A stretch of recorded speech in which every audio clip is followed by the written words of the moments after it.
HCF of 1680 comma 3600. Answer option నుంచి చేద్దాం. 140 అంటే 7 ఇంటూ 20. ఆన్సర్ 7 తోటి డివైడ్ అవుతుందంటే ఇన్పుట్లో ఉన్న ప్రతి నంబర్ 7 తోటి డివైడ్ అవ్వాలి. 3600 7 తోటి డివైడ్ కాదు. ఆన్సర్ 300 అని అంటే 3 ఇంటూ 100.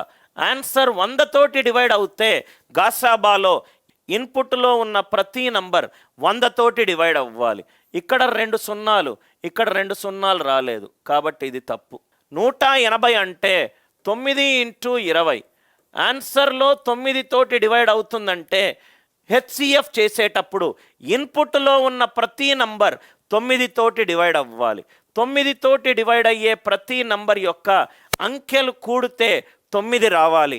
1680 9 రాదు. ఆన్సర్ ఎంత? 240.